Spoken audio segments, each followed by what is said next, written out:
All right, everybody in Black Geek Energy world, we have a very special guest. He is also from the illustrious corners of Hampton University. He comes from there. He is a marketing HU. genius, and he's also setting the internet ablaze. He has razor sharp political commentary, and he goes viral with each and every post. His catchphrase, keep putting out your mixtape, is a rallying cry for all creatives everywhere. Formerly known as Easy Marketing on Instagram, also known as Easy Shot on TikTok. His family calls him Donnie. We are proud to welcome for the first and not the last time, Mr. Ellaway Amiker. Ellaway, How you how doing? are you doing today? Thank you, Jared. I really appreciate the intro, man. You're far too kind, far too kind. I'm still trying to figure out this TikTok thing. It's only been really like 2 months, to be honest with you. I made a video here or there, back in February or something like that, but actually doing it consistently, probably like June to now. So, a couple videos, you see 500 views or whatever, and I'm excited about that because again, I only had like 64 followers. I mean, how many could you expect? Then a couple of them started doing 2,000, 3,000. I said, oh, look at me. And then I did one about the timeline about how an administration's effect and impact on its constituents happens. So an administration happens, and then their work happens in the next administration. And so that one took off. It had about 500,000 views out of nowhere. And so that's how I started to grow. And then the Kamala one that a lot of people have seen. I get angry about something. I research something real quick, and then I make a video on the cuff. And then that one, it had 400,000 views in like 4 hours. Jeez. So I was like, all right, we might have something there. I don't know. Yeah. Right. And then I work overnight for an airline, and my friends posted a Questlove had reposted, and I said, well, that's pretty cool. Then it was Joy Reid, DL Hughley, AJ from AJ and Free, and I was like, all right, I think we got one here, guys.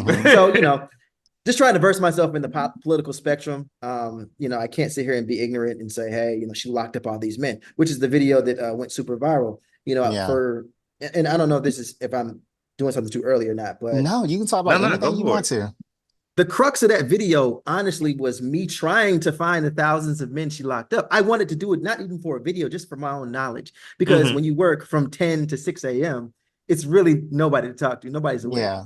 So I looked it up, and every publication I looked at said the exact same number. And I said, hold on, wait, where are the thousands at? I thought it was thousands of men locked up, right? And the messed up part of that research I did was the article that gave all the information you saw in the video was from 2019. That means that all the information I gave had already been here for the past 5 years, and we just ran with the lie for 5 years. and it's a bit of Kamala's fault as well, because they never addressed it. They never sat and said, hey guys, here's my record. You can go to the San Francisco, judicial website and see what I've done. But that's not even where I got it from. I got it from the Mercury News, right? Which is out there on West Coast. But yeah, man, just learn about politics has been really something I've really been involved with for quite some time now. That's what's up, man. I really appreciate you being as into politics as you are, because I told Jared before, like, I get all my politics news from like Instagram and Facebook. So now see, that's the thing, right? We see a headline and their whole job is not to actually inform, right? When we get our information from Shade Room, Neighborhood Talk, they're good for the gossip. Who's messing with who, right? I want to know that. What's Ari doing out here, right? What's Moneybag Yo up to? But when it comes to political takes, like, I got banned from the Shade Room, right? I got blocked. Shut up. I'll tell you why now. I'll tell you why. Because remember when Hawaii caught on fire? Yeah. Right? And then FEMA gave $700 each person, right? Now that probably averaged out to be about maybe $4 or $5 million. But Shade Room, in an attempt to create discourse, which is what they do, said Japan gave $2 million. Now, that sounds like a lot till you bust that down over 54,000 people. And that's only like $200 a person. But it doesn't sound good when you say it like that. And so I said, hey, man, y'all need to stick to just telling me, the gossip, man. Y'all not good at this politics stuff. Blah. Damn. So they blocked you from the page. You can't comment on no Shade Room stuff. You can't see they post or nothing. Can't see nothing. People send me Shade Room stuff all the time for research purposes. And like, it'll say, you can't see. So I'm like, I already know who that is. Shade Room. But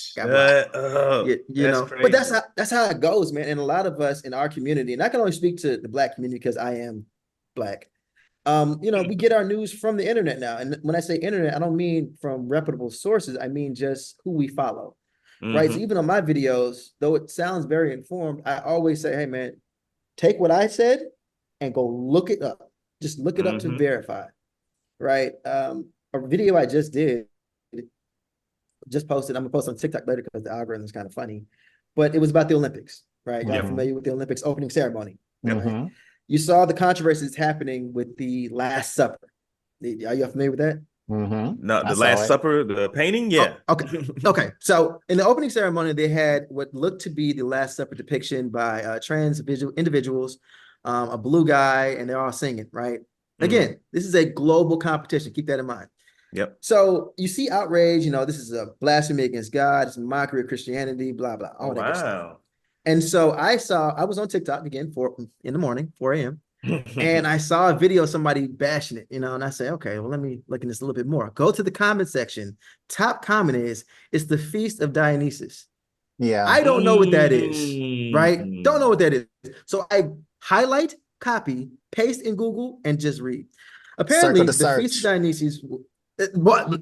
Tell him, Jared. Tell him. You got good sir. Do you have iPhone? He has iPhone. I don't. Yeah, I have iPhone. That's unfortunate because what we're talking about is amazing technology. When you see something like the picture of the blue guy on the table, if you hold the home button, the screen flashes blue. You just circle, or even like just draw a line, just any sort of indication of what image you're trying to look at, and Google pull up anything related to that picture. Oh, yeah. So when you see a Google app will do that, yeah. Man, that's a Google app, but yeah, you're correct as well. Wow. But no, and looking at the Feast of Dionysus was pretty much something they did in Athens, Greece. Now, can you tell me why it was something from Athens, Greece? That's where it would start. Yeah. As soon as you see Athens, Greece, you're like, oh, okay, they're trying to pay homage to the Olympics. And so it's just the Greek god of like love, fun, and prosperity. They had a feast for him because the waters were calmer I'm assuming probably the springtime or something like that, where they could travel more eloquently. So they're able to have that feast in his honor, right? That's it. They saw a blue man. I'm like, dog, did y'all think that was blue Jesus? Like, you didn't think that was a different person? And they're like, oh, it's the 12 disciples. There are 15 people in that picture, and they talk about the 12 disciples and Jesus. So again, we don't even use the logic when it's in front of our eyes. We just go off headlines. So yeah, folks are ignorant like that, and they love to jump to conclusions. And kind of like what you said about the Shade Room, folks love to jump to conclusions for like sensationalism. Like, oh, this is gonna make me feel something. This is the outrage. Yeah. That's really all it is. It's just they want to be impulse to think a certain way, right? Charlemagne the God, and I don't know how I feel about Charlemagne. Charlemagne's had a great quote that I heard in his pod years ago. Really? Okay. Yeah. Listen, wait. I probably shouldn't say who it was. Probably should have said I heard a quote, but I ain't got no problem with Charlemagne. Thank you. So at least somebody likes it. But who cares about the truth when the lie is more entertaining, right? And I heard that, and I was like, that's a bar. Because I'm seeing it more and more, right? You have these grifters, that are Black people. This is one guy who, for some reason, posted up on my For You page, his live, right? He did 20 years in jail, got out 5 months ago. Because he's not, all the way there, posted his real name, found his entire record, and just like that. The man was in New York, went to jail for conspiracy to distribute narcotics, possession of a gun, and attempted robbery. Right. That's why he went to jail. He missed all of Obama, missed all of Trump, and missed most of Biden. And now he's talking about Trump is the way, Trump is the way, Trump is the way. The reason why he's doing that, it's a grift, right? It's a live where you can pretty much beg for money. Right. And I'm sitting there like, dog, number one, you have a felony count of a possession of a firearm. You cannot vote, my boy. I don't even know what you're talking about. Like, what you cannot vote, my boy. You can't vote at all. So I'm like, what is the conversation? But again, you'll notice if you start going on these lives, these people are just saying Trump is the way with no policy whatsoever to back anything they're saying up. Nothing. And it's the most infuriating thing to me because I'll ask, well, why? And I don't have a problem with people wanting to vote for Trump. Well, I do, but I give them grace because I'm like, well, at least maybe you heard something that he will do for you, right? And they never have an answer. It's all for engagement because people like that whole likes going up. Oh, my comment went viral. My video went viral. It can be damned if it's positive, right? Most people are just calling them dumb in the comment section, but because there's 800 people on their live. They're like, yes, I'm doing well. And it's a disease. Social media is a disease at this point. Yeah, you Yeah. got to start asking these people what the three branches of government are before you even engage in Ooh. these And conversations. what do they do? I don't want to mess them up. I don't want to mess them up too early. I don't want to do too much with them. You know, what are the three branches? They might pass out. I don't know. But Yeah. yeah, man. But Cool. let me just ask you both, uh, before we get more into our political discussion, we got something else to talk about. There was, well, I think the two biggest news from yesterday's San Diego Comic-Con was these two huge castings. First, I want to talk about Giancarlo Esposito, who has been confirmed to be a member of the Serpent Society in this upcoming movie with Captain America. How do we feel about that? Because I feel it's a waste of casting. He could be It's a Professor waste. X or Magneto I or don't think they want to Galactus. jump too big. They don't want to jump too big too quick, man. You know, to change the race of Magneto, whose origin story is from Yeah, the Holocaust. yeah. I That mean, probably there are wouldn't Black happen. Jews, but at the same time, and then also Yeah. Professor Xavier. I mean, you know, it's you don't want to mess with it. My whole thing about race swapping has been the character or the superhero itself can be anybody, but Peter Parker is white, right? Peter Parker is white, Yeah. but Spider-Man can be anybody. That's why we have Miles and Spider-Man. You know what I mean? Like, we could have the moniker be any race. You want an Asian Thor? Go right ahead. But what is Thor's real name? What this? Oh, I guess that is just his name. Thor. Yeah, no. Yeah, But you get what I'm saying. You know? yeah, Thor Odin's son. Exactly. But that's my whole thing on that. And I don't think he's a waste. He's always going to be good to me because of what he's done in School Days. And I've been following him for years. He's been in a lot of TV shows. It may not have panned out, but his characters he plays are always iconic to me. So I don't think it's a waste at all. But, you know, we'll see. Yeah, I think didn't that hear about this one. Yeah, he's such a big actor. They just announced this yesterday. He's such a big actor with such gravitas. You would think that they would put him in a bigger role, but I do agree that not every role can be race swapped. I said Magneto. Magneto can't be race swapped with anybody. But Professor X, he's just a rich kid. Just a rich kid that can't walk. But he's British, though. You know, Black people can't be British. Yes, kind of. Yeah, I'm about to say you're right. I just think for the sake of, I think Marvel has learned over the course of Phase 4, the diversity is not well received in the nerd community, right? I want it to be. You know, Black Panther's great. Shang-Chi just got announced second movie. Thank God, is great. But I think when we talk about like with the Fantastic Four, the second generation of them, where Michael B. Jordan was Johnny Storm. Yeah, that didn't go over well, even though it was cool. Like, you know, that one was weird. It was the dumbest iteration I've ever seen because a lot of the clips from the trailer that seemed cool were not in the movie whatsoever. None of them. So it's just a waste. But that's what I think about that. So go ahead, DeMarcus. I don't. The Serpent Society isn't even that big in the comics, so I can understand where you're coming from about like, you know, this is a waste of a cast, and it's like Serpent Society being like a big player in this Phase 4 stuff. Counterpoint. Let's look at the Guardians of the Galaxy. Who is even on the team, let alone who are their villains? Nobody knew. But they're literally the second biggest team outside the Avengers. Yeah, you're right. You know what I mean? You're right. So I think Marvel's ability to brand is very, very good. Right. Okay. You can take again the Avengers, and I'm assuming you're around our age, right? I'm 38. You know, I'm 33. Growing up, the biggest superhero team we had was X-Men. By far. It was. Avengers was the team that of people who couldn't play well with others, right? The rejects, right? And all of a sudden, through yada, yada, yada, now they're the biggest thing in the world. X-Men got to make a comeback. I never thought I would live to see the day where the X-Men had to make a comeback. And we got that with X-Men 97, you know, the introduction into the mutant saga. And then with Deadpool, we have mutants, we have worlds where mutants exist, clearly with Colossus being already established in that universe and then Wolverine having his own universe. We're trying to bridge that into Marvel, which if you saw the movie, Deadpool hints at, hey man, we back. So Yeah, and if you saw the post credit scene from the Marvels, you got Beast and a bunch of the X-Men in that. So yeah, okay. I agree. The X-Men are going to come up. But Jerry said the other casting. Is Robert Downey Jr. He is going to be the door in 2006's Avengers Doom War. Not the door, Wait. Doom, He's going to Doctor be Doom. who? He's Okay, going to I be was about to Doctor say. Doom. He's going to be Doctor Doom in the upcoming Doom War feature. There is a alternative universe, a multiverse where Thor is Doom, and it's a very interesting story.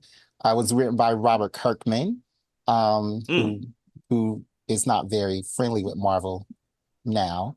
But now. uh yeah, it's very interesting casting. It's kind of an old casting. We kind of want something new, but how do y'all feel about that?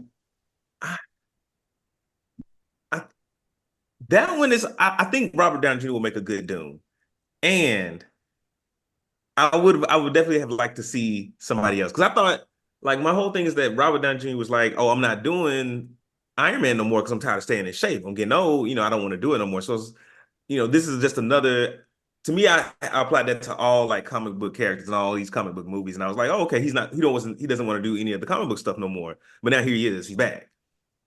So Mm. I'm excited. That one I'm actually excited to see. Giancarlo as I think Sidewinder. I'm not like I'm gonna watch it, but I'm not Yeah, waiting on pins and needles. yeah. I How do you I feel, think Ellaway? well, I think that, when it comes to Robert Downey, he's a great actor, right? He's really Yeah. good at what he does. It's just what I know about Doom. So my iteration of Doom, I read a comic book when I was a kid. The mask is melted to his face. Like they took the hot mask and Mm. put it on his face. So his face the mask doesn't come off. But Hmm. obviously, to make the big reveal and all that stuff, it has to. I don't think he has a very Doom-like voice, right? Mm. And I think the fandom is kind of split down the middle. A lot of people are excited to have Robert Downey Jr. back in some capacity, but also it's like it's Doom, bro. Like Doom is top 5 smartest in all of Marvel, like, which again Right. Tony Stark is as well. But at the same time, it's like, what could have happened? Like when he saw the weapons go off, did you think instead of trying to use your weapons to save humanity, you saw the faults in humanity and wanted to make Hmm. it better on your own terms, and you became Doom? So you became a supervillain? I Hmm. mean, well, I will hold my reservations until I see the first trailer. But what it does tell me, like the name of the movie, Doom War, right? So we've obviously pivoted away from Kang, right? We pivoted from the Kang dynasty. Because it's He's no not longer the King big Yeah, I'm bad. Dynasty so anymore. mad about that. It's not the Kang We pivoted Dynasty away anymore. from it, right? So now are we setting Doom up to be, because Doom can't be a one and done. This is the third iteration of Doom. And They you also didn't get announced him the right the first Fantastic two. Four movie too. So Right. This is the third Fantastic Four, third Doom, second Galactus. So it's like, bro, we can't keep rebooting the Fantastic Four and their villains. Like, we have to nail this. So is this your guy to play Doom Yeah. going forward?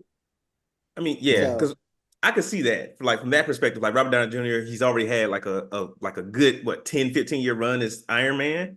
Oh yeah. Unproblematic. So he's a solid choice. I'm so mad that we moved away from like Kang, forget the guy's name now, but I'm so mad about that because that was sizing up to be so good. Like all It the was. movies I've seen up to that point, uh, like and like Doom will make a great like universal villain, but I'm interested to see how they, like you said, how they play it. yeah. The thing I'm not, because if they go with the whole multiversal Doom, is Hmm. Yeah. this Tony Stark is Doom instead of, Doom is Doom, then the thing I'm going to miss is that Richard Doom conflict that happened while they were in college and went Mm. on to him later in life. So that's one thing that they will be missing that I'm gonna miss. But speaking of movies, now it's time for our Put You On segments. This is sponsored by Movie Pass, our favorite people. So tell us something about Movie Pass. Okay. So MoviePass is a subscription-based service that allows you to watch multiple movies in theaters for a monthly fee. And that's any theater, AMC, Regal, that little rinky-dink theater down the street from your crib, all of them. So it was designed to make movie going like more affordable because these prices done got out of control. $15 for a movie is insane. but you give Movie Pass what your $10, and then you can see 3 movies a month. 20, you can see 4. 30, you can see 5, and that's all based on how you like manage your points. So yeah, Movie Pass for your ass.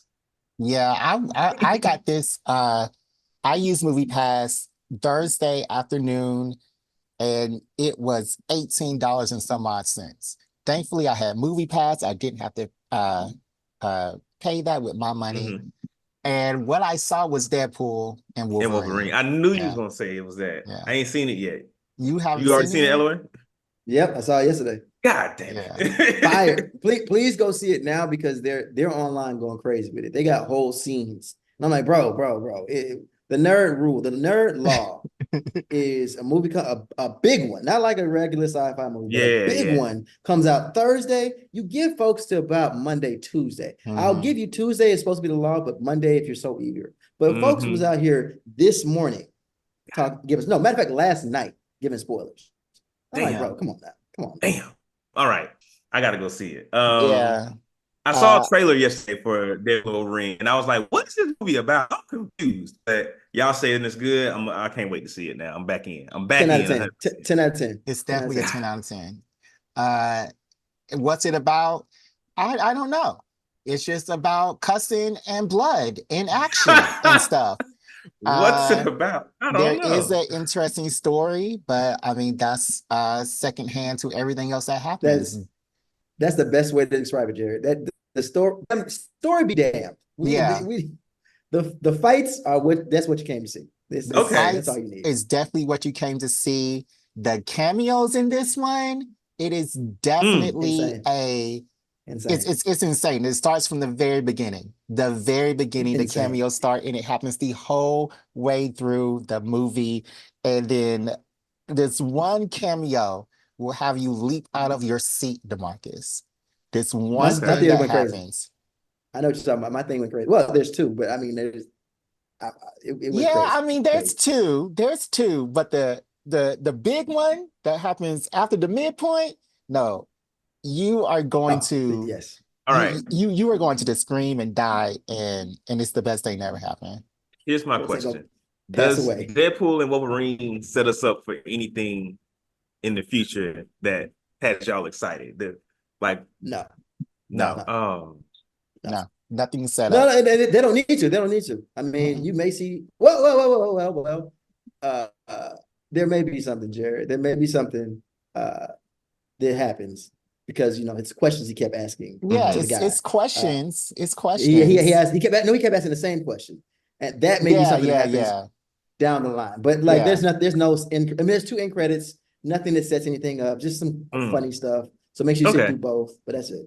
Yeah, there's definitely a question that he asked, but seeing this slate from yesterday, this question is going to be answered if it's answered until 2026. We're gonna have whole families by the time that question is answered. Yeah, so go see Deadpool today, DeMarcus. I want to talk about it, and we will come back with this special edition of Black Geek Energy with our special guest, Ellaway Amiker. Stay tuned. Jared, I'm trying to get back into my comics. I picked up a few things here and there, but I'm looking for something that I can jump onto brand new, start from issue 1 and start reading. What you got? What do you got on your plate? See, DeMarcus, nothing's good out. Nothing from Marvel, nothing from DC, nothing from Image. All this stuff, trash. Give it the Static Shock and make him ride it into the sunset. It is trash, everything. But what I am doing is I am gearing up for the few and far between. This comic book is going to be like Final Fantasy and Avatar and everything else. It's an original story with a lot of different nations in it. You have got to look into this book. Okay. That sounds pretty good. Where can I find it? Where am I looking? I could tell you, but we're going to have the actual creator of the comic, Damian Beckman, tell you. Damian, take it away. Absolutely. Thank you. if you're interested, just like Jared said and DeMarcus, if you're interested for a story inspired by Final Fantasy, inspired by Avatar: The Last Airbender, starring a black character, starring a true black girl magic, go to the farbetweencomic.com. It'll take you directly to our Kickstarter page. You can pre-order it there. There's a lot of great things that we have in store. Again, if you're interested in a fantasy story starring a black character, inspired by Final Fantasy, inspired by Avatar, go to farbetweencomic.com and hit that notify me on launch button or pledge today. Okay. So I can pledge money today. I can start donating right now. Well, the campaign starts August the 13th through the September the 12th. You can pledge, but that's when the campaign is. All right, I'll wait. I guess I'll be patient. It's a few and far between.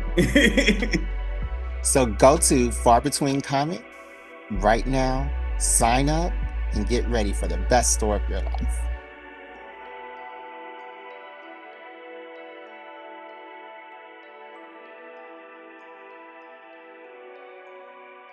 All right, and welcome back to the best show in the land, Black Geek Energy. And you know how we get things started. I have another game activity for y'all today. And with our guest Ellaway, it's going to be Ellaway versus Jared. So the game we're playing today is going to be a trivia game, and I'll explain the rules for our first time guests here. When we play trivia, DeMarcus asks the questions, DeMarcus judges the answers, and each question is worth 1 point. Whoever has the most points at the end wins the game. In today's trivia, we're just going to call it Who Dat? I am going to give you a character or, a character or a person from a movie, and you're going to tell me what actor played that character. I'll give you, if it's contentious, I'll give you I'll give you the character and the year.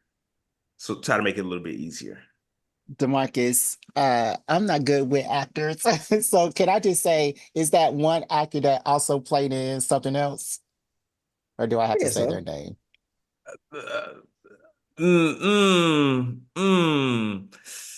I want you to say the names, Jared. I want you to, if you can get close to the name, I'll accept that. All right. Okay, cool. If you can get close to the name, I'll take that. All right. Pick a number between 1 and 10. 3. 4. Okay, the number was 9. Box them out. Gotta box them out, Jared. The number was 9. Ellaway, you going first. We got 10 questions. Whoever has the most points at the end is going to win this game. Question number 1, we starting out easy. Who plays Iron Man? Who is the actor that plays Iron Man? Robert Downey Jr. Excellent. Easy peasy. But we just said that. No. Easy peasy, lemon squeezy. Game, brother. Game. Wow. All right. All right. Jared, you are next. And this one I think is also easy. Who plays Electro in 2014? You can ask for hints like what movie was it, or who else was in the movie. I can give you a little bit more stuff. That was in 2010? 2014. 2014? Who plays Electro in 2014? This was Spider-Man 2. Okay, so Jamie Foxx. It was Jamie Foxx. Good job, Jerry. Right. Good job. All right. Ellaway, back to you. Who plays Storm from 2000 to 2014? Halle Berry. Yes, sir. Yes, sir. I almost did the other Storm. The other one. That would have stumped everybody. I was like, that's real hard because I didn't even know his name. I know that one. What's her name then, Jared? Alexandria Shipp. You're right. Okay. Jared, I thought you just said you weren't good with these names though. I mean, she played Storm, so. Fair enough. Fair enough. All right. Jared, back to you. Who plays the Hulk in 2003? This is where it gets. Are you looking something up? You got your phone in your hand? All right. This is where it gets weird. In 2003. 2003. Who was the Hulk? And the movie was called The Hulk. Okay. Yeah. Thank you so much for that. I am going to say it was Brad Pitt. That That's not even close. Okay. Not even in the stratosphere, man. Ellaway, do you want to try to grab that point?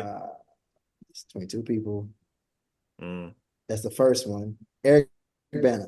It was Eric Bana. Good job. Good job. All right, Ellaway, this question is for you.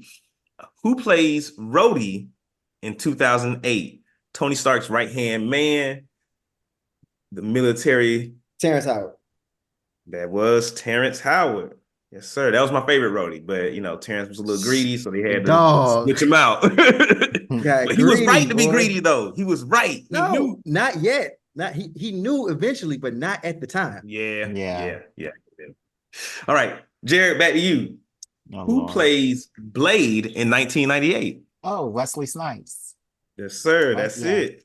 Yeah. Blade was actually the first Marvel movie. Yeah. All right, Ellaway. Who plays Batman from 1989 to 1992? Michael Keaton. The best Batman, in my opinion. Really? I think that I the think so. animated Batman is the best one. Well, Sir, we're talking live action. We're talking live action. I mean, okay. And Jared, this one's for you. Who plays Superman from 1978 to 1987? I think that is Christopher Reeve. Yes, sir. That is Christopher Reeves. See, these aren't that hard. No, they're not that difficult. I guess that's because, like, these are pretty famous actors. Exactly. And these are all things that we've seen more than once. Yeah. Or people who have been in the lexicon of, pop culture for many, many years. So, yeah. Yeah. These are iconic folks here. All right. Ellaway, we almost done. We got 2 questions left. You're well in the lead. Let's see if you can cinch the win. Who plays Lex Luthor in 2006? Oh, Kevin Spacey. Ooh, that's boy, you own it. You own it. Yeah. Boy. I don't know why I knew that off the top of my head. I'm like, that was good. I thought you were gonna say Smallville. I was like, fuck that he plays the Flash too as a voice actor. But then bam. Okay. Yeah. Damn, that was good. I thought I was gonna have to get some hints or something on that one. That was good. All right. Wow. Last one, Jared. Last one. Let's see if you can make board. Wow. Who plays Elektra in 2005? Jared. I should know this. Jesus Christ.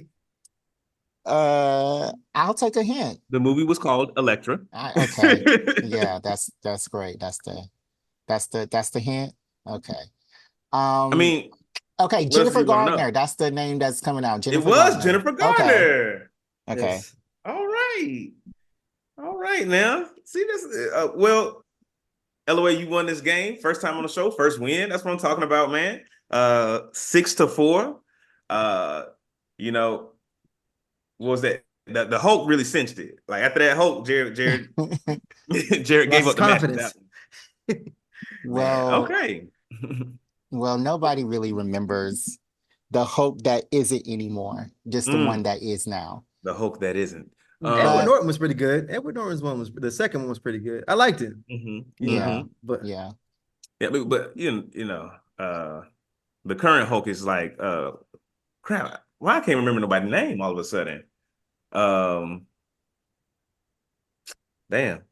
What's the Hulk's name? Shit. Bruce Banner. Who? Bruce Banner. Okay. See.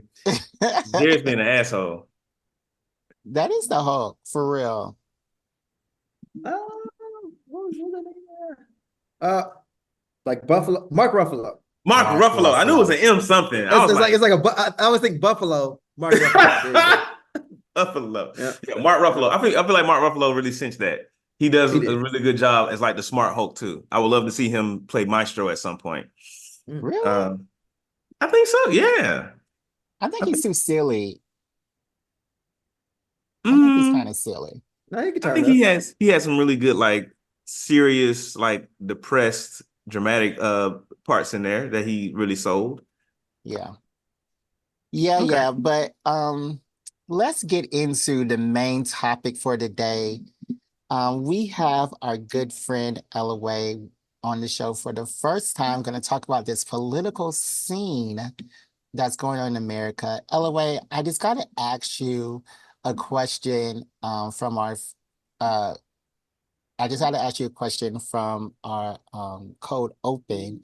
Is it hard making TikToks? Because I've noticed your TikToks have been just you talking with pictures, and when are we gonna see you dancing on there? Listen, let me tell you something. The last time you saw me dance, Jared, was in college, strolling I saw you in dance the at your students. wedding. Oh, that's true. At my wedding. Yeah, that's true. Strolling at the wedding too. Yeah. But nah, that's not for me. I think for me, I wanted to do more commentary type things, right? Just topical things, not just politics, but topical. And it pivoted to politics because I noticed the abundance of misinformation out there. And it's like, to be ignorant is one thing, but to have facts available to you and still be ignorant is a problem. So that's why I kind of just say, you know what, let me just do this politics stuff. And it really started going off. Like I posted a video yesterday, didn't do too well, probably like 600-700 views. I'm like, all right, cool, whatever. It didn't do as well as I would like. 600-700 But views is not well. That's plenty of views. see, and when you first start, yeah.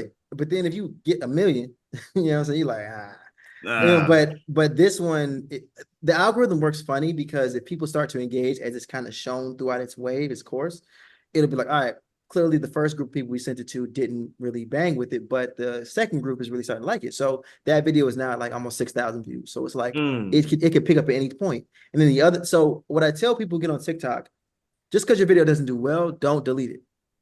Because what happens is you want to build up your content library. Let's say you do have one that goes off. Let's say y'all make the pod, y'all post the pod, and you're getting, 400 or 500 views per video for like 12 videos. And then you post one about Rob Downey Jr., right?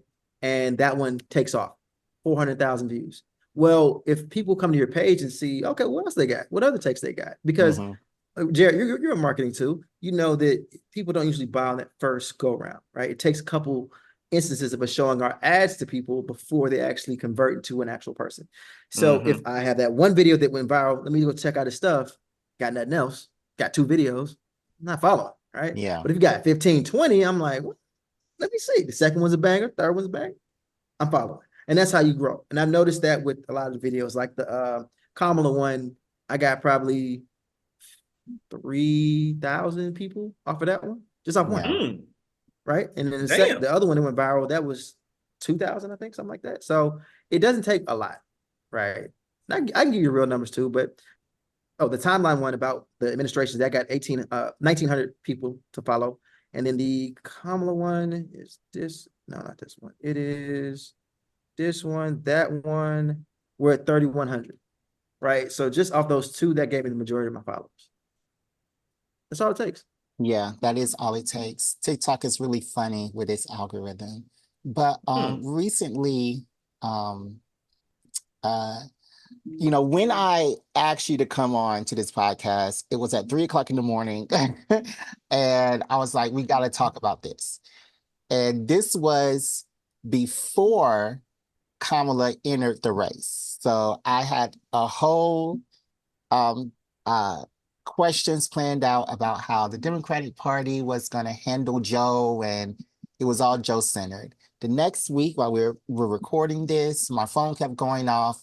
I had to mute it because Joe exited the race and endorsed Kamala. So then this past week has been crazy for the whole campaign. But we are still seeing, even though she's raised buku amounts of money, we're still seeing some hesitancy, put it nice, among Black people. Not that you have to vote for her because she's Black, but I just want to read you this tweet by Sway Lee that was done on yesterday. Sway Lee from Ray Shrimmer? Oh my God. Sway Lee from Ray Shrimmer. He says the money we sent away, every American citizen could have got minimum 200 grand. think about that, but I guess we don't need the SHIT, and y'all standing for Kamala. My black people, she don't do nothing but sign up on things against y'all.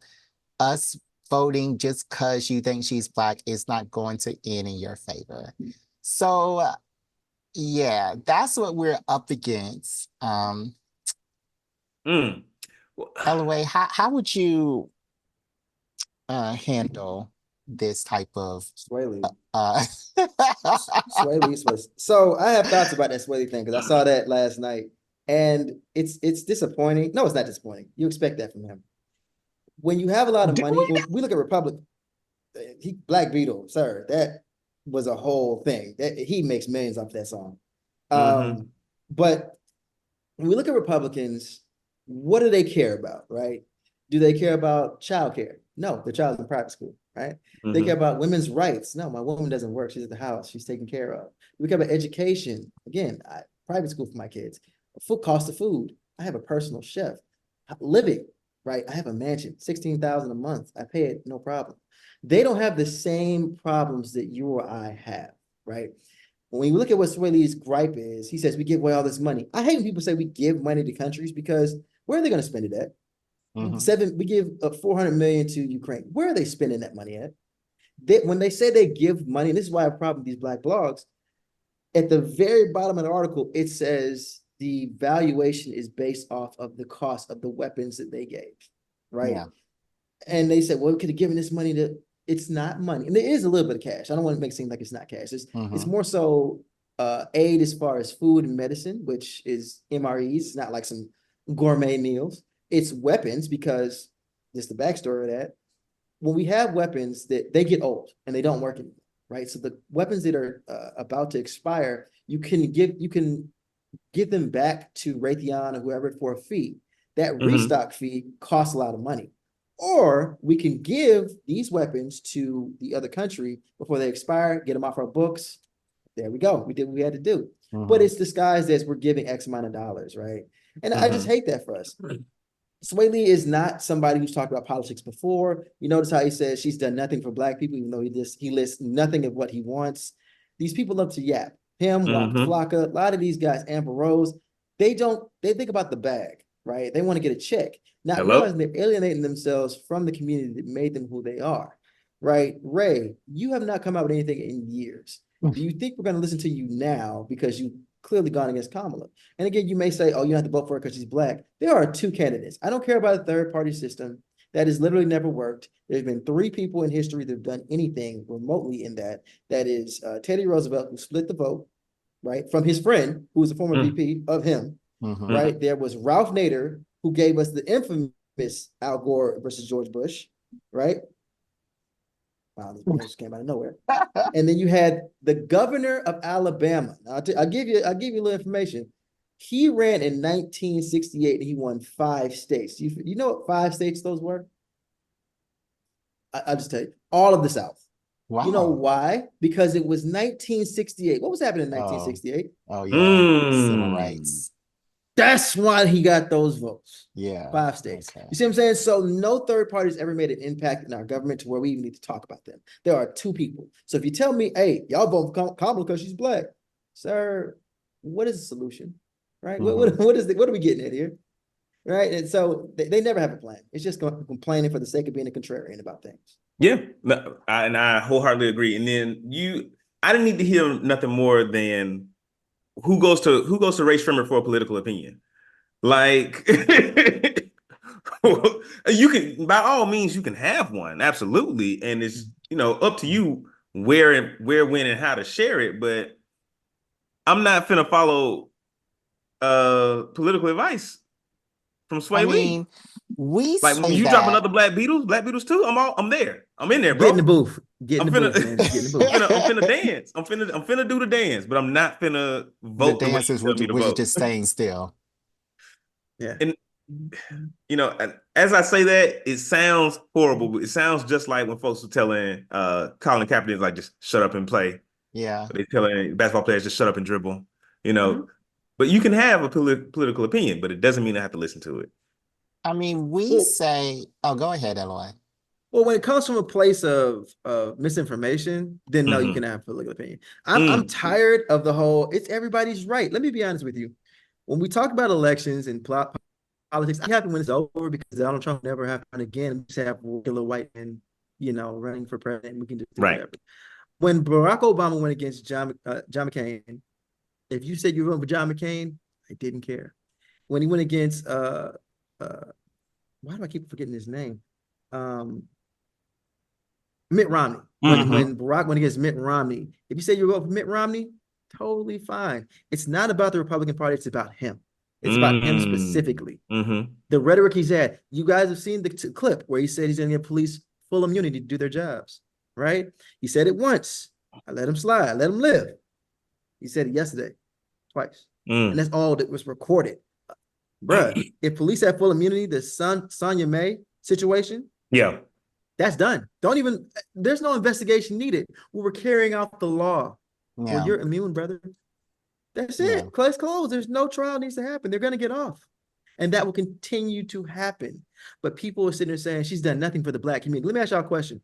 When people say that, what do you want what are you going to do for the Black community? What does that mean to you? Like, what are they asking? Yeah. Like, what do you want? Man, that's tough. That's a tough question to answer because I personally, I just want the same justice, the same opportunities that everyone else gets.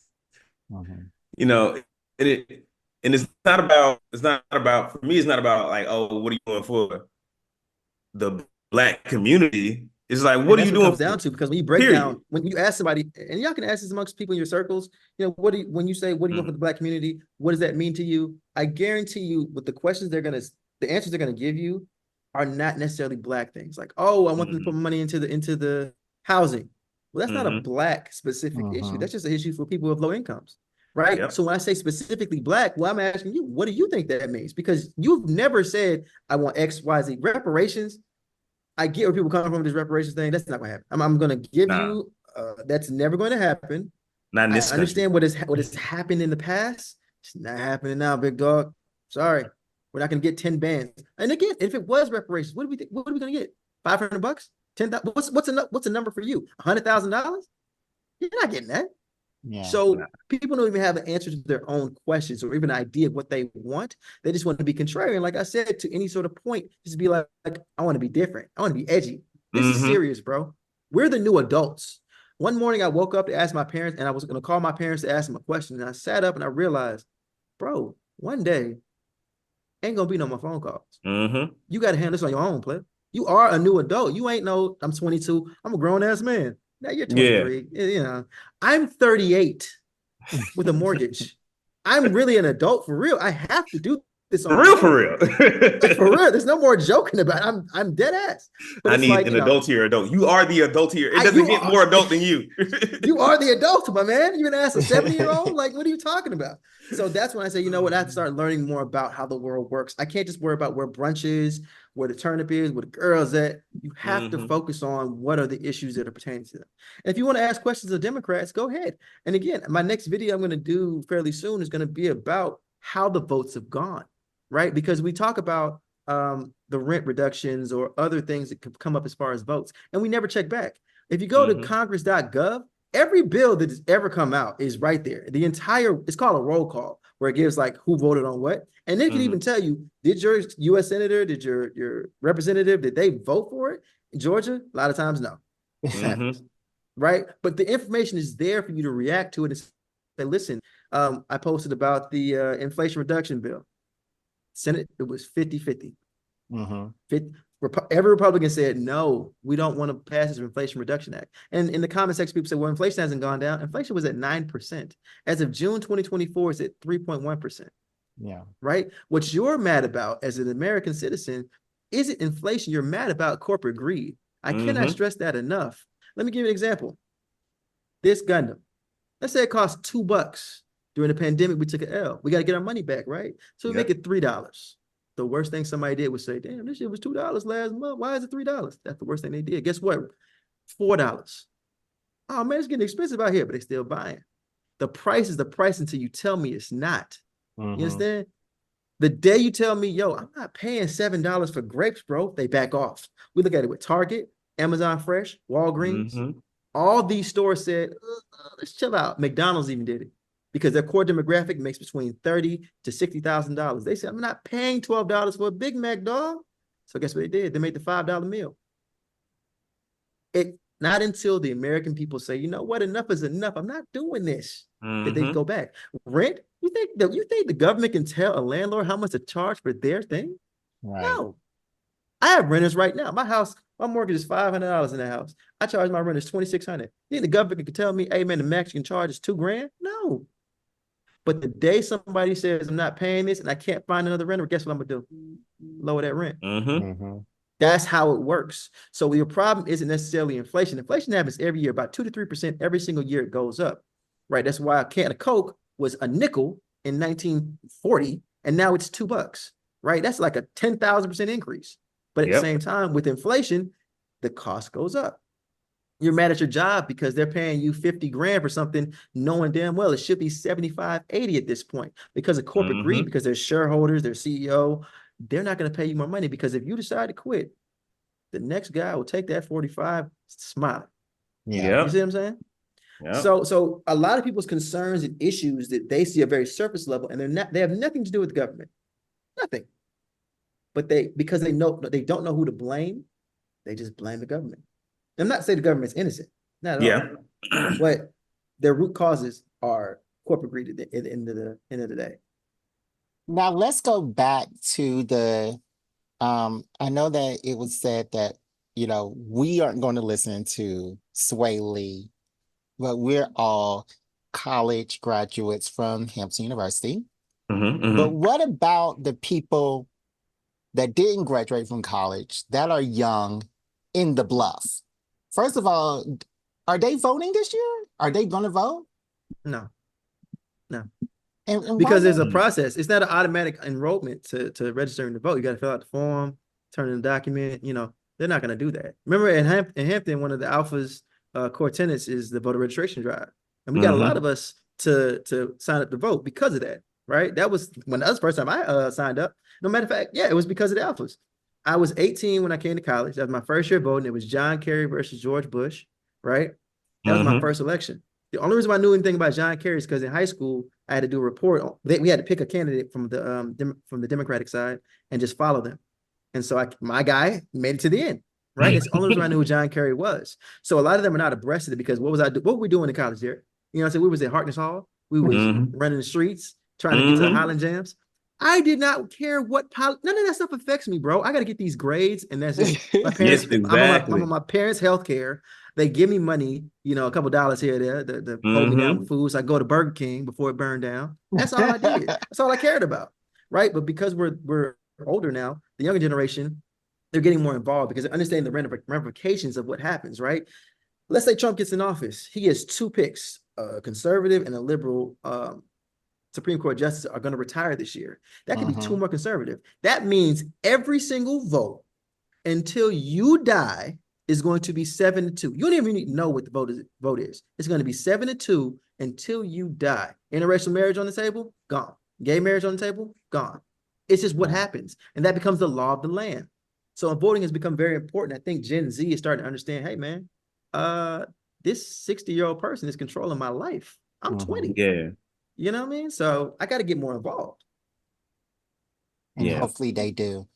Go ahead. I was gonna say you bring up a good point that the 60-year-old person is controlling my lives, controlling all our lives, and so many of our politicians are that old, and I used to think you can be however old you are and still do a job, but now that I'm in my 30s, I realize how disconnected I am from my younger siblings. Like my younger sister is 20 years old. Yeah. And some of the stuff she listened to, some of the stuff she talked about, is I don't know what's going on with you at all. And she's in college now. And so imagine someone twice my age trying to relate to me, trying to relate to her, trying to make a world for people even younger. They don't know what's going on. The world is changing so fast. And it brings me back to there was a hearing. There was a hearing for Facebook, and they was how are you making all this money? It's got to be some sort of scam going on. It's we run ads.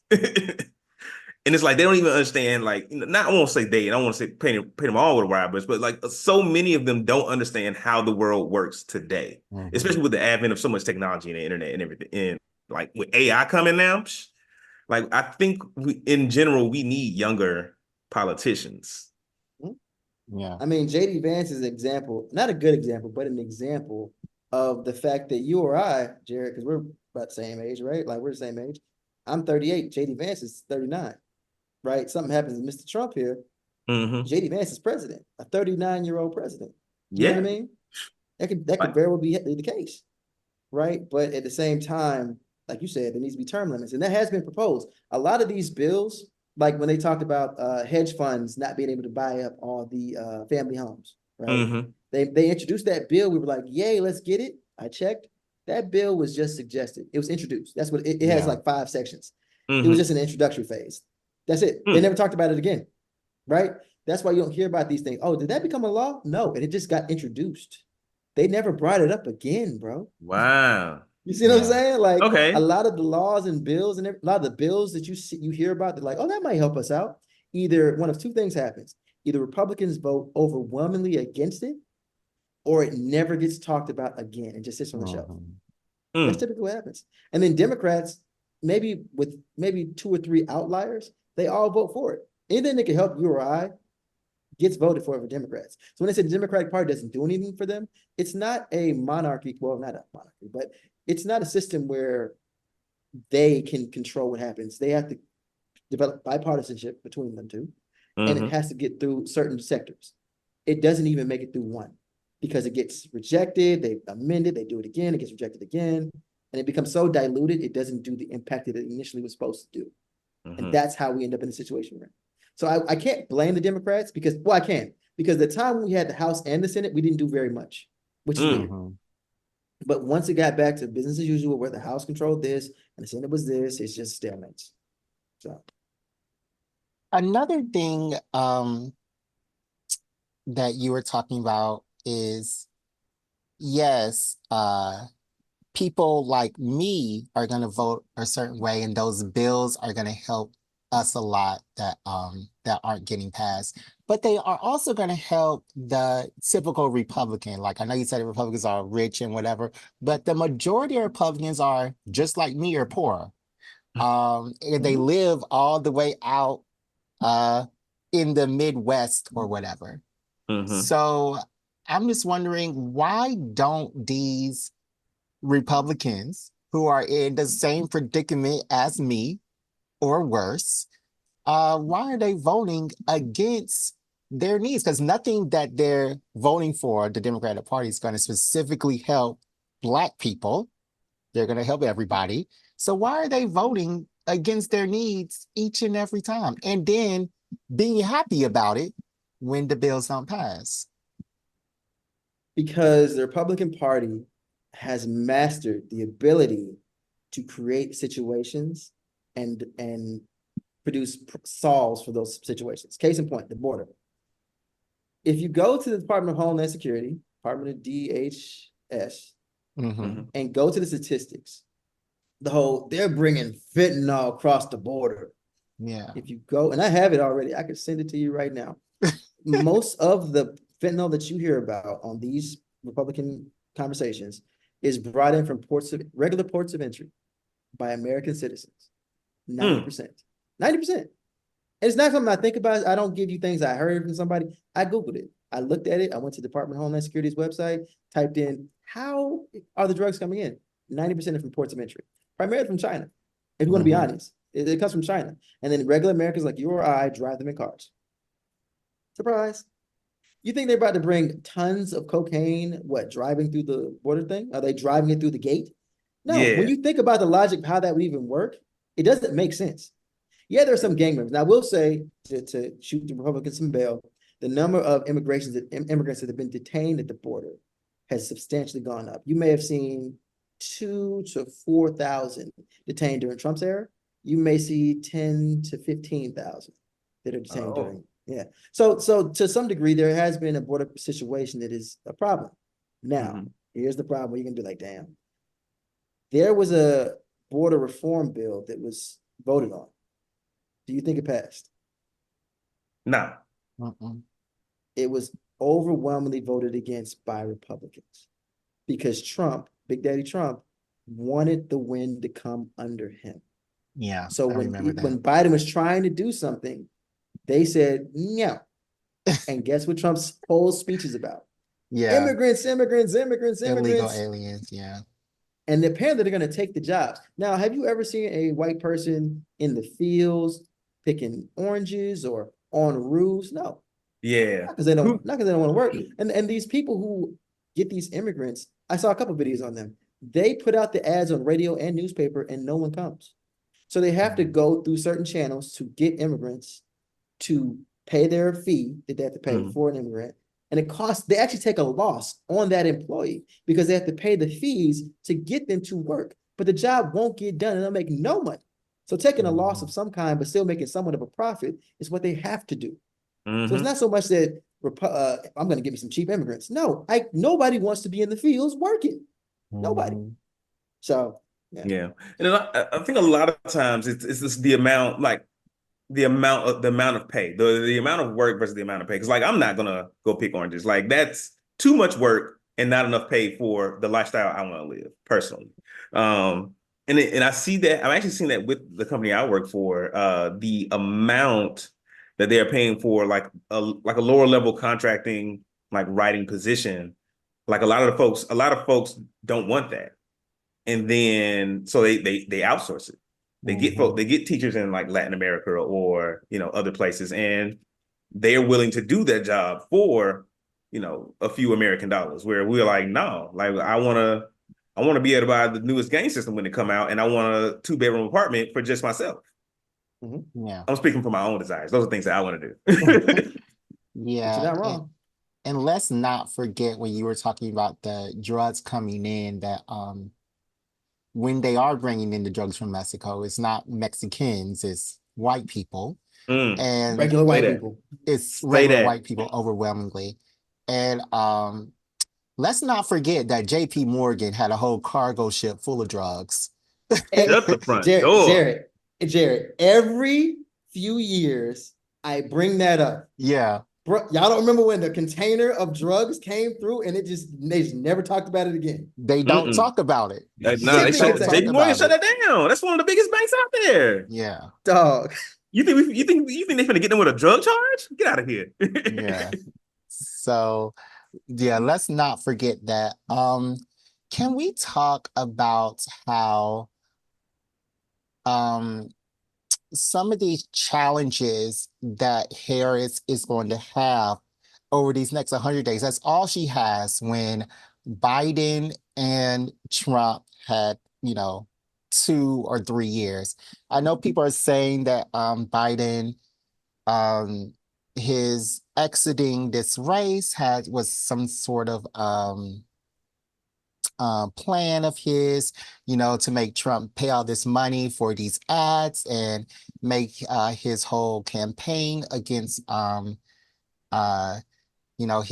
his dementia and his age, and now he has to rethink things because it's no longer Biden, it's now Harris. But I don't think that. I think this is because COVID impacted him more than we think it did. And COVID impacted Biden? Is that what you're saying? Impacted Biden. Okay. And I'm thinking that, he should have had more awareness of himself. Since he said in his letter that he wants to bring in a new generation, he should have had more awareness of this new generation a year or so ago, so that Harris could have had more ability to campaign instead of her having to bring in all this money, which has been, groundbreaking, but bring it in all at the end of, the run for this campaign. So can we just talk about those challenges right quick, and if Harris can even overcome these challenges? I think one of the biggest challenges is going to happen is the racism, misogyny, and sexual innuendos that have been made in her direction. It's kind of crazy, but not surprising, right? You It's talk about not surprising at racism. all. They call her a Sexual DEI innuendos. I haven't hire. heard like racism and misogyny. I expected sexual innuendo. Oh Like they yeah. saying she slept her way to the top, and I'm like, At dog, the front she door. was a DA, bro. Like she was an attorney general of the state, Right. and then she became a senator. We think she was going to constituents and being like, guess what I'll do for you if you do something for me. Like, what are you talking about? That's not how that works. Mhm. But I really feel like that's gonna be some of the biggest things she deals with because they call her DEI hire, and And they're to be calling it on the honest, news. technically, well, here's the thing. Technically, yes, but not in the way you're thinking. When they say DEI hire, they're talking about because she's black and a woman. Mm-hmm. But those things were necessary. When Biden was running, that was going to be something that kind of gave him that particular demographic, Mm-hmm. right? The same way that Biden was a DEI hire, right? Yep. Think about it. We had Obama. Think Yep. Obama's going to what? Get Hillary Clinton? Going to get Kamala? No, he had to get a white man. He had to get him a white man and Yep. kind of balance that thing out. The person that Kamala's going to pick is going to be a white man. It just is. Sorry, Mhm. right? And these are diversity situations, diversity in certain demographics, but they are diversities. And now the way they're using it is from a racist standpoint, right? Mm-hmm. And then misogynistic, like the way Trump was like, you want the white guy, you don't want the black president, you want the white guy. Like what? What are you talking about, Yeah. bro? But that Yeah. seriously is what he said, right? These Golly. are things that are being said not in secrecy, but openly in public. Let's go back a bit, right? You asked like why these poor individuals lean to Republicans now.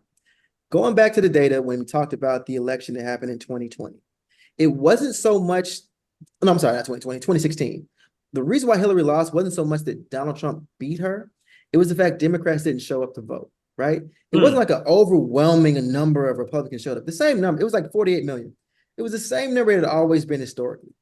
The prominent Republicans, the boisterous ones, were like, I can't really support this dude. I got to back out. But the hillbillies, they came out. The ones that had never voted before, never thought about voting, right? They took the spots of the boisterous people that said, I can't be a part of this. Mhm. And then Democrats were so like, I can't vote for the lesser of two evils. This moral high ground they want to stand on, right? Right. They want to say, oh, I don't want to, I can't do that. I'll vote third party. I'll abstain from voting. That did nothing except secure a vote for Trump. That's all it did. And we ended up getting Trump. I thought in the Hillary Trump election, I thought Hillary still had the popular vote. She had the She popular did. vote, right? But at the same time, where it mattered in these different electoral college states, we saw a decrease in Democratic support. So the Yeah. number that should have been there wasn't there because everybody was like, I can't support it. You ask them why, they're like, Benghazi. You don't know if Benghazi is the name of the base, a city, a country. You don't know anything about that. You just heard it was bad. And this is why I say, like, doing your research on these things, right? Oh, she had emails on her phone. This man lost a sexual assault claim and owes this person millions of dollars. This man lost a case just a month or so ago where he owes millions of dollars. He's a felon. And they still overwhelmingly say, I'm voting for this person because he's going to do things for me. I think that's a reflection of what America is, because we think about the founding of America. The people that came over on the Mayflower were felons. They were criminals. And I think now the dream of America is to get rich doing crime but never get caught. And Donald Trump is like, oh, I do crime, I get caught, and I'm still on top. And that's the American dream. Yeah, is the American dream. it just goes against everything that they're saying, especially when Trump's name has been on these Epstein files repeatedly. But they are like, we don't want any pedophiles, and they've been screaming that for the past 8 to 12 years. So yeah. They always scream that the protect the children thing because they were against drag queens reading to children, right? In libraries. I've been like, I don't even know where that would even happen, but let's say it did. Okay, you know what I mean? Like we're 30, we're in our 30s. You've seen a drag queen. I mean, it doesn't necessarily do anything to you. Like it's that you are who you are. You know what I mean? Yeah. And they go against this. They want to protect kids and do all these things, and they're so holy. But then we have people who are literally found guilty and they say, oh, it's fake. Like, bro, do you care about the kids or do you not? Like, you can't live on both sides of this. Right. Right. But it's just people's bigotry coming out. That's pretty much all it is. Yeah. Especially when drag queens and trans people do not rape or touch these kids as these pastors and Boy Scout leaders. So, We see it all the time. Most of the time, it's a hetero situation. So I don't even know where you getting your numbers from to say that this is what they do, and they're trying to demonize that particular community because they just don't like them. yeah. And they're going to give any reason to validate their things. I knew they were like this, sir. On these same social media pages, there are at least 15. How many times have y'all seen? Because I'm sure we all follow the same pages. How many times have you seen moderately hot white woman teacher sleeps with student? At least 7. This summer. All the time. All the wish time. it was me. God, Wow. I've seen what you do for others. Listen, Horrible. Miss Lester. I've seen what you do for others. I wish it was me. I would have shut my mouth. But exactly. Hey, we would have been Horrible. married by now. Oh my God. Horrible. It is horrible, and I understand the context of it, but at the same time, it happens all the time. I saw one homosexual couple where this was the situation. One, since I've been following these types of things. But anyway, that's neither here nor there. All right, guys. Let's go ahead and wrap this conversation up. Is there anything else we need to discuss before we wrap this up? I do kind of want to like bring this back to our whole like Black geekiness a little bit. So Ellaway, if you could compare the political system, the political situation in America with some sort of fantastical one of the properties that we enjoy, what would you compare it to, and what are some of those likenesses, those similarities? Civil War, because one side you could understand both sides to a degree, right? Captain America side was obviously on the side of the government. Right. Hey, if you read the comic, there was a group of teenage superheroes. They, on some like cops type reality TV show thing. They chased Nitro into a playground. Nitro does what Nitro does and blows up, killing hundreds of people. Yep. Right. And superheroes were kind of running rampant. On the other side, we look at or maybe Captain America was on the good side. Iron Man was on the good side. politics Tony Stark was on the bad side. And I understand it from the superhero's perspective, like, dog, all of us aren't bulletproof. Right. Like, I'm a regular guy. I kind of have powers. I can be killed. My family can be killed. I have to protect myself. So you see people pulling both sides to figure out, who's the better of two evils, right? And that's kind of where we are right now. Like, there's nobody compares to Trump's side in that story, but that's kind of the story I would kind of look at. And when we talk about Civil War, just real quick about Civil War, you hear the right start to kind of drum up this whole, we'll have a bloodless civil war if the left allows it, and things like this kind of rhetoric is being said out loud.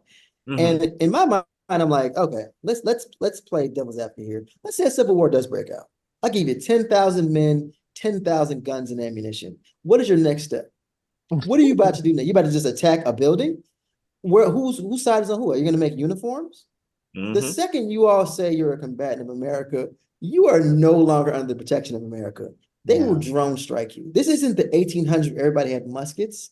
You have an AR, a couple grenades. They have military hardware that would shred you. They would probably not try and use that on American soil. They'd probably try and starve them out, cut the power, cut off supplies, just starve them out. But if they do want to get crazy with it, it would last probably like a month. And I'm giving them a month to wipe all of them, right? How are you going to coordinate in Wisconsin with the people in Florida? What, are you going to get on the phone and talk about it? Like, what is your plan? You're going to use ham radios? How are you coordinating this attack, bro? Like, what are you talking about? Right? They have no plan. They're just talking. But this is what America is. It's a lot of talk and no real plans or any questions that are being asked about these things. So that's that. All right, guys. All right, guys. That was an interesting conversation. Let's take a quick break, and we'll be right back with some very special quickfire questions on this episode. Rapid fire.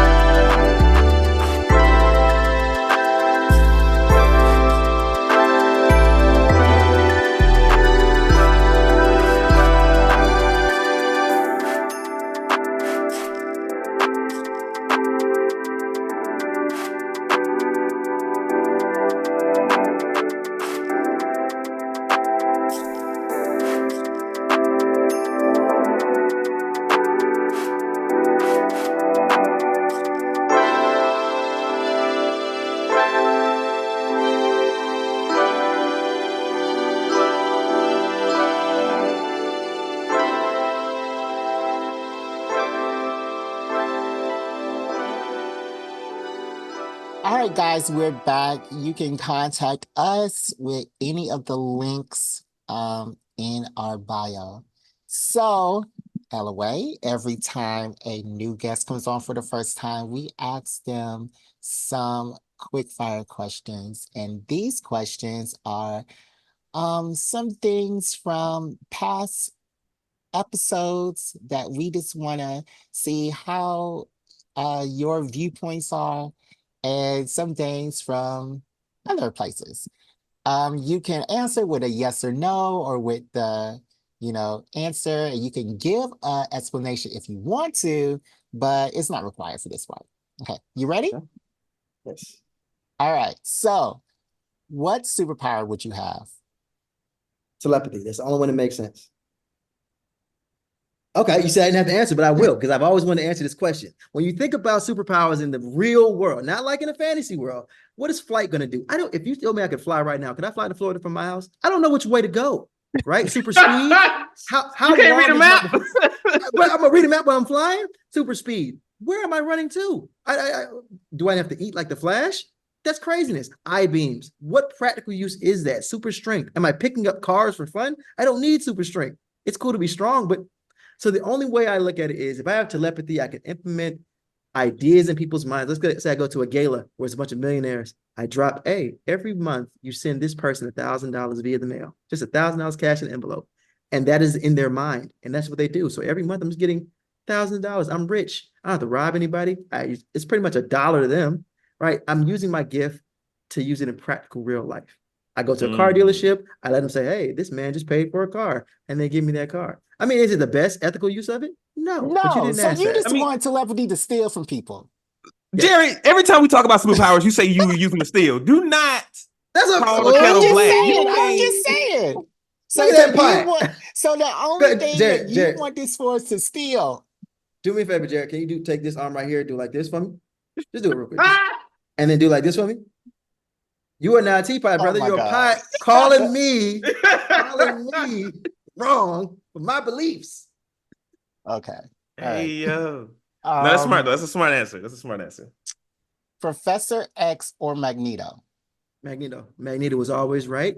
As a kid, you were on the X-Men side. We all were. We watched the cartoon. We were all on the X-Men side. As you got older and you lived more life, you said, Magneto, why are we hiding? Wait, I can move a building with my brain. Why am I hiding? Why? You get squished on anything. I can lift a car. So yeah, Magneto was right. Okay. Favorite Black playable character in video games? Here's the thing. I haven't really experienced too many of those. Yeah, no one has. So I couldn't even. Well, Gears of War, Coltrane, he was pretty cool. He was pretty cool. You ever play Street Fighter, Blanca? Blanca's black? Blanca? He's from Blanca. Brazil. But black is what you went with? I mean, I guess. But no, I haven't thought about no Street Fighter character. No. Black, this is Balgra and I guess Blanca, but no. I mean, they're out there. All right. I don't think you would know this, but what's your favorite class in D&D? Oh, I don't know. I'm not a D&D guy. We can run them down real quick. You got your warrior, you got your wizard, sorcerer, ranger, barbarian. When you say ranger, I'm gonna assume I'm assuming a ranger is a ranged attack person. Range attacks, yeah. Range attacks, yep. I would say that because I play a game called Helldivers 2. Oh Lord. On my PS5. But listen, that game has had me in a chokehold since February. I don't even play anything else. But I'm a support person, right? I use my sniper rifle, I use my long range weaponry to kind of support the team. So a range person, I'll say I'll be a ranger. All right. Is Batman a supervillain?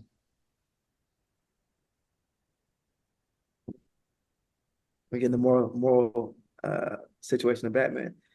A super villain? Nah, to a degree. To a degree he is, because you are Elon Musk in the real world. And yet your solution to this crime isn't to invested into programs. I mean, I guess Arkham. Maybe he does fund Arkham. I don't know.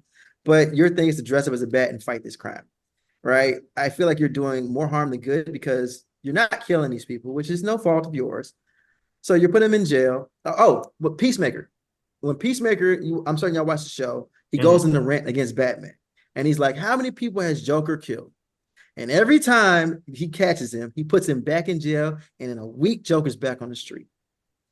If you had just taken him out, all these people would be saved. But you feel good about yourself because you're catching the bad guy. But you're putting the bad guy in jail. They're always breaking out and they're always causing more harm than good. So you're a part of the crime. You're not a super villain, but you are a villain in your own right. Okay. Star Trek or Star Wars? Wars. Hands Yes. Wars. Hands down. Martin or Living Single? I wasn't really a Martin guy, right? I would say Living Single just off the choices. But if you told me like a Fresh Prince and Martin or like Family Matters, I was more into the family shows. Like my family and I would sit and watch like TGIF together. You know what I'm saying? And it was good TV. So and again, I'm pivoting a little bit, but when we talk about like the Black Renaissance on TV, I know like the new school people want to kind of hold that badge, but it really wasn't them. It was the 90s. Like, even probably before that, but it was the 90s. Like every TV show was like a positive show. I mean, you maybe have like Homeboys in Outer Space, which was a stereotype, but for the most part, it was families or somebody who came from a broken family that came into a good family. Like Urkel. You never saw his parents, bro. They did not care about him. They left him all the time, but he was in a loving family that, though they hated his antics, they still showed him love. Will Smith, Fresh Prince. One little fight, his mom got scared. Loving family. So we had good role models to look up to when we were younger. Yeah. Was Avatar Korra a good Avatar? I'm not an Avatar dude, so I don't like Western animation to a degree. I don't really bang with it. Like my introduction to anime was like a Speed Racer, Ronin Warriors, you know what I'm saying? Sailor Moon, bro. Sailor Jupiter had a chokehold on me because I thought she was tall. And then this is why they say don't ever look to your idols. Don't ever meet idols. I Googled how tall was she? About 5'10, 5'11, something like that. She was 5'4. Wow. I knew it was 5'4. Wow. Bruh, Sailor Moon was 5 foot even. I said, what are with these children? What is this? They in high school, man. Children. What about they was in middle school? But they were in like middle school. And I was like, it never dawned on me, because again, I was in middle school, high school when I watched them. So it never really dawned on me like, yo, fam, they're not grown, dog. Like they're like kids. They're you. Yeah, they're me. Like that, but I was never really into Western media. Like I never really got into Avatar, even Avatar Korra. I'm just an anime person. And I watched like Invincible, you know what I'm saying? Those more adult themed ones, You should really watch Avatar. I just did a rewatch and it still holds up. So think about it. Here's a good one for you. Who is your favorite Hollowell sister? Hollowell sister? From Charmed. That's what I thought. I was like, Paige. Who died? Prue. So my wife is a charm person. We went to LA. We went to the Charm House. Like she's like that. Yeah. So we're doing a rewatch of the series and finding out Prue died random. Like she, they went back in time, saved her. Okay, cool. Happy ever after. Next season starts, she ain't there no more. And I'm like, hold on, what happened? Oh, she died. When did she die? The actress that played Prue and Shannon Doherty had beef. Because Shannon Doherty was a bigger actress because of 90210, they rolled with her. So old girl had to go. And I'm like, that's one of the wackest reasons. But a lot of things happen behind the scenes that we don't know. But Prue was my dog because none of their powers. I mean, again, I'm watching anime at this point, so I see training arcs and power scale and all that stuff. There's none of that. They have like one, maybe two powers, and that's it. They're the chosen ones. I'm like, bro, there's no like training. They just out here just stopping time. But Prue was my favorite. I was sad to see her go. Yeah. Rest in peace to Shannon Doherty, who just she just died too. Yeah, it's crazy. Yeah. All our heroes. Best anime song, either beginning or ending. So I can give a new gen, I can give an old gen. Okay, give both. For me, it's Yu Yu Hakusho, the intro. Smile bomb. Yes, I love that from people I don't even know. Yeah. That right there, bro. I hear that, and I just sit there and I just listen to the whole thing. Mhm. New one, as far as like the words of songs, I'm not really banging with a lot of them because I mean I don't speak Japanese like that. But I like JJK season 1's intro music. Mm. It's fire. I love the animation behind it. It had me in the chokehold. But yeah, I mean, and then you have the rumbling. Attack on Titan, it probably has to me one of the most consistent openings. Even though they change every season, every couple episodes, they have one of the most consistent fire intros I've ever seen. Yeah. So, All right. Who has the best rogues gallery, Batman or Spider-Man? that's a good one, bro. That's a good one. Mm. I'm gonna go with Batman. These are crazy people. A lot of them don't have powers. They're just insane people, but they hold up, man. Joker, Yeah. come on now. They don't get no better than that tag team.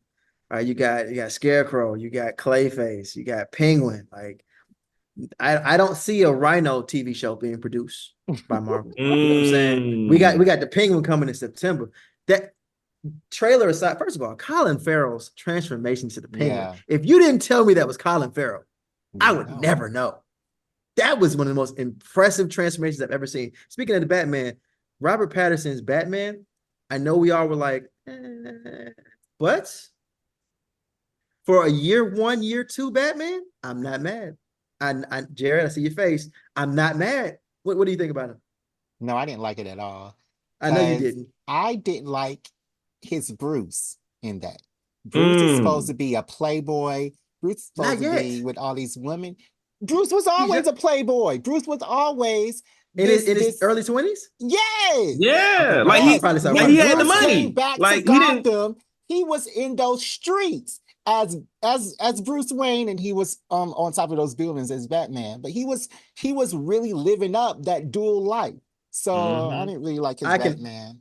I can agree with that. I will say counterpoint to that. I like the fact that he wasn't just a beast off rip, right? We know I've been Batman for a year, right? So remember when he was chasing Penguin, he jumps off the building, throws the chute gets caught on the bridge, he hits his head. Like, you know what I'm saying? Like, it shows I'm not perfect yet. Because all we've seen of Batman in different iterations is him being perfect grapple, perfect trap, a gadget for each situation, right? This one was more like, I'm figuring things out. I could die. Like when the bomb went off in the church, I could have died right there because I didn't have the Batman brain yet, right? So I like him, but Penguin, so the you talking about Batman year 1? Not year 1, the graphic novel or the animated one, the Batman with Robert Pattinson. Okay. He's like year 1, year 2 of being Batman. Okay. Yeah. Are you gonna watch Penguin? Yes. Okay. I hope it's like the rise. I hope he's not like the Penguin yet. I hope it's like he's on his way up type thing. That's what it's because he didn't like. die, right? He didn't die. He's in jail, right? He didn't die in the movie. In the movie? I don't think so. He died in the movie. He was just in the movie for like 12 seconds. True. Like, hey, this is Penguin. Keep that in mind, y'all. Okay. Makes sense. Okay. What is the best anime to watch for a first-time viewer? Attack on Titan. For a first No. I was like, for the first? No. I'm fucking right. If a person suggests for their first anime to be Attack on Titan, they hate you as a person. I like gory anime. I took a break after season 1. Season 2 was out. I took a break because I said, all right, let me watch something else. Let me watch My Hero Academia. Let me just chill out. Because I was like, bro, this is crazy. But I would say, give them some old school stuff. Maybe a Dragon Ball Z. Dragon Ball Z was my gateway drug. But for me, that was like doing coke. And then somebody giving you some glue to huff, right? We're talking about world-ending threats off of Beam. And now you want me to watch Naruto? Sir, these people moving at the speed of light. We're Goku punched Jiren and they created a galaxy. I can't watch a kid throw a shuriken. I can't. you know. So maybe not Dragon Ball Z to start them off. Something like maybe like a Yu Yu Hakusho. That tournament arc was something good. Cowboy Bebop, kind of showing the beautiful side of it. If I'm talking movies, maybe Akira, right? I watched Akira recently, maybe like last year sometime. Beautiful, right? Hand drawn. None of this, no computer graphic, no nothing. They created colors for that movie. You know what I'm saying? Like it was truly a good story and beautiful animation. And it still holds up. The motorcycle slide, is one of the most iconic moves in anime to this day, and it came from that movie. Yeah. All right. Best dad, Goku or Vegeta? That's a point of contention. I think, in my opinion, Vegeta. Vegeta's a hard dad. I had a hard dad. You know what I'm saying? But you saw he sacrificed for his son. Goku, the second he comes back to life, will get some money, give it to Chi-Chi, and be like, yeah, I'm gonna go play with God real quick. Yeah. Like, bro, what are you talking about? You're raise your family. Raise your family. Like Gohan does not fight. Gohan, the problem I had with Dragon Ball Z, and I'm not, it's just the example. Like Gohan was Jesus Christ, and this is like if Jesus, instead of being the Jesus we know, he just stayed being a carpenter. That's what Gohan is. He was the next up, and the man was so traumatized from getting his ass beat at 6, because the Namek Saga, he's 6 years old going against Raccoon. Like he wasn't 12, he was 11 when he fought Cell. He was 6 fighting the Ginyu Force. His daddy had to come save him after he got his ass beat. Not once, but twice in the Saiyan Saga, when Nappa was clapping up all his friends who he'd only met like a year ago. Like, these are my dad's friends, and they all just got killed. The guy who pretty much raised me when my dad died got murked in front of me. Like, I'm traumatized, and my father didn't help me in this thing. My dad put me up against a world-ending threat when I was 11 because he just felt like I could do it. He didn't know. He just felt like he was like, I know you can do it, son. I believe you got it. And gave him a sensu bean. To this day, if Goku was real, I would punch that nigga in his face because, bro, you had Cell. We jump him. Forget the tournament. Jump him. Yeah. We can get him. You gave him a sensu bean. But Vegeta is my pick because he's a better dad. He's hard on Trunks, trains him hard, but at the end, he loves him. Probably didn't hug him till he was 7. But I mean, nobody's perfect, you know? Right. He took him to the zoo that one time. What was it? If you could land a hit, we'll take to the zoo. Yeah. But they also like go to the park and go shopping together as like a family, you know. They be kicking it, and it's you know it's so crazy. And real quick about Dragon Ball Z, it's so crazy to me how they just hold Yamcha for no reason. Like Yamcha used to be a nasty fighter, and then we get to the tournament. See, these young kids just stick with the meme because they skimmed it or they saw Dragon Ball Z Kai. Yamcha, when the Cybermen came, I always want to get this out. Please let me get it out. When the Cybermen came, Krillin stepped up first. And what Yamcha say? Yo, bro, you died already. If you die, we can't wish you back. I got this, big dog. Step back. Well, actually, it was 10 first. But he steps up. He wins his fight.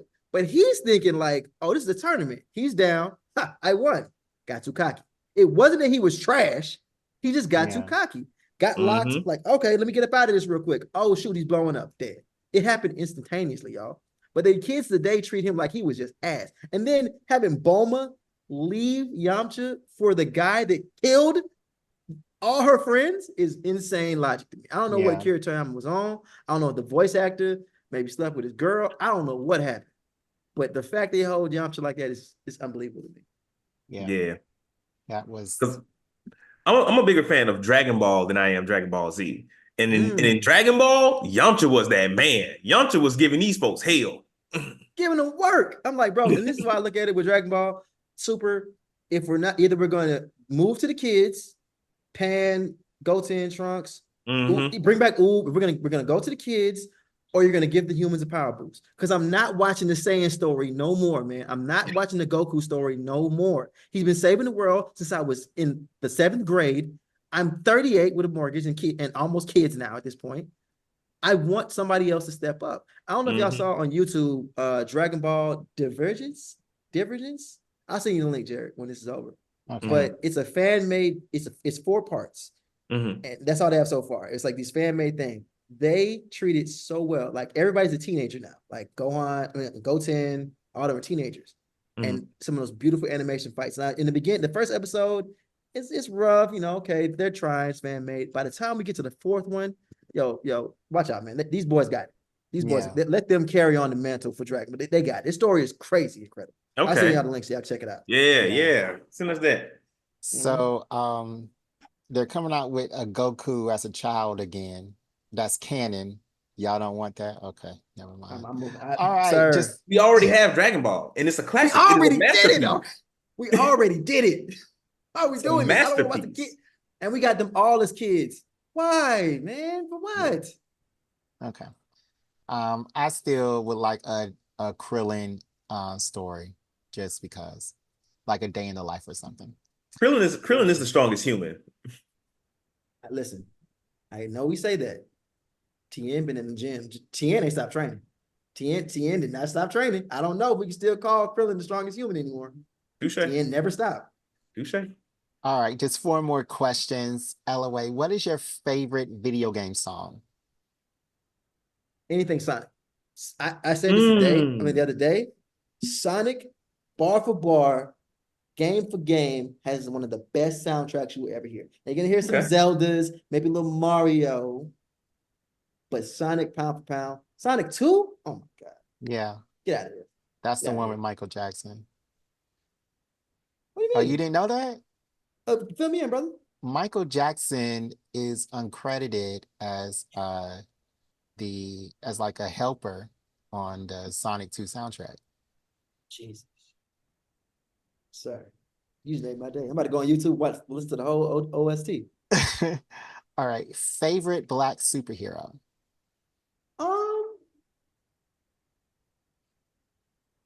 I'm starting to get into like Blue Marvel and Icon and stuff like that. Like I don't want to keep sticking with the normal guys, like Storm, Black Panther. Nah, like there are plenty of stories. This is why, again, another thing I'm against race swapping for, not because I'm one of those like anti-woke guys, but there are a lot of stories that have not been told that could easily be told. Blue Marvel easily rivals Superman.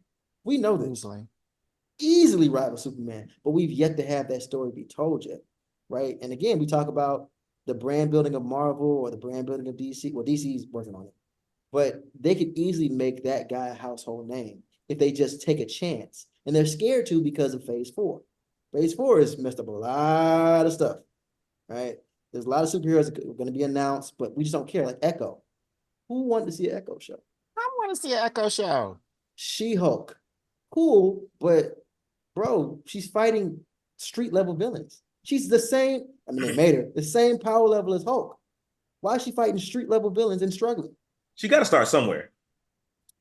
I mean, I get it. She's not going to fight like, the Abomination, who was in the joint, but yeah. I mean, but that's who I would go with. More like an Icon or Blue Marble. I like Rocket too, the black girl Rocket. Mm-hmm. Yeah, I love Blue Marvel. He defeated Galactus, so yeah. Who is your favorite Black character who is not Black? So I know what you mean. Okay. You don't have to explain. We know. It's Piccolo, man. I think everybody, even before the internet was the internet, we all can have this groupthink mentality. I think everybody, when they were watching it in 7th, 8th grade, we knew Piccolo was Black, dog.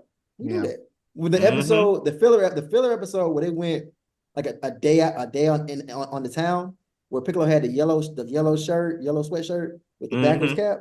I was like, my nigga. I see you, brother. I see you. But I think Piccolo's probably my best one. And Piccolo, I'm glad he got that power boost in the last movie. Hopefully they keep that going. Because he's one of the most tactical fighters they got. And they put him on the sidelines to be a babysitter. I'm like, what? I understand y'all love Goku and stuff. God, these guys got hands. Why are we not letting them use them? All right. Final question. Who is your favorite rapper turned actor? I've always been a Ludacris fan. It's not to say his work is so phenomenal, but Ludacris was if not my favorite artist, one of my favorite artists like in the early 2000s. He was one of the most consistent. All the stuff went platinum. All the stuff was a #1 hit.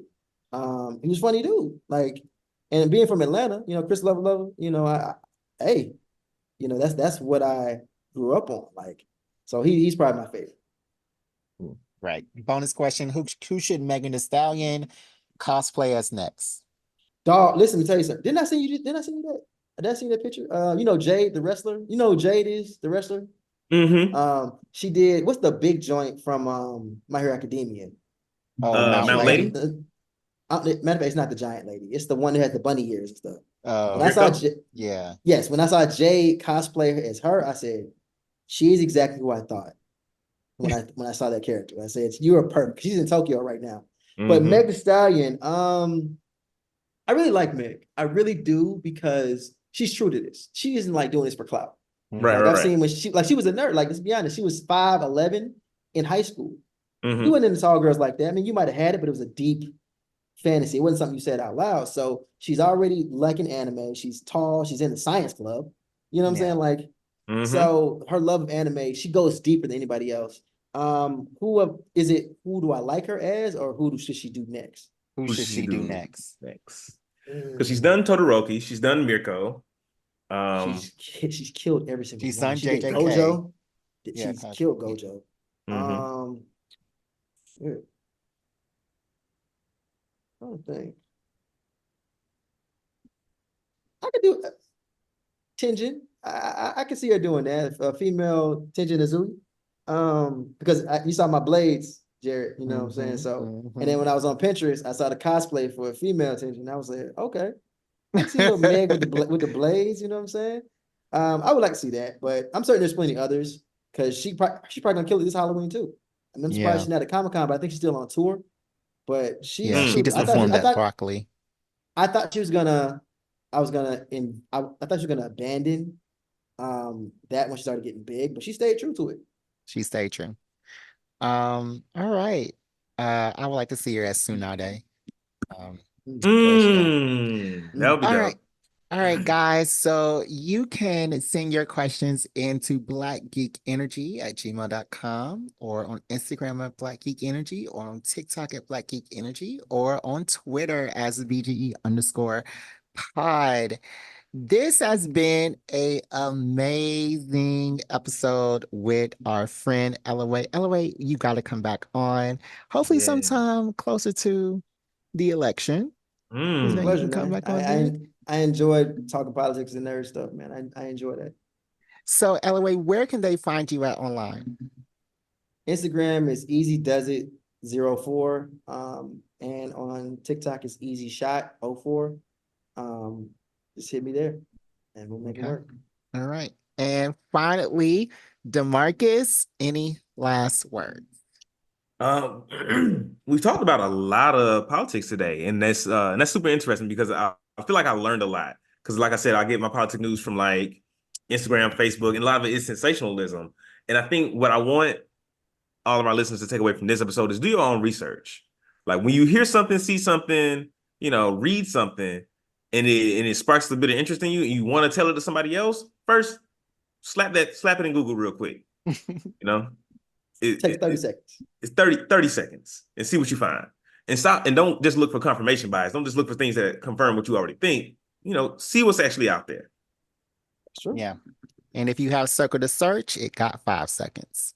So yes. All right. This has been another episode of Black Geek Energy. See you guys next time. BGE out. Okay, good. So.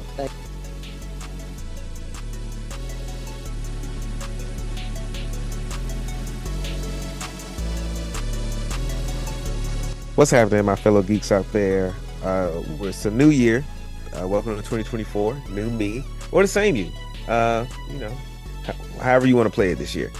I am here to tell y'all that I am in a much better space mentally, and a lot of that is due to getting, I'm not going to say the help I need, but having someone to talk to objectively, like that third party who's just there to give you advice and not really trying to put their own judgment on you, and also like kind of helping you, think through some of your thoughts. Maybe you're an external processor, maybe not.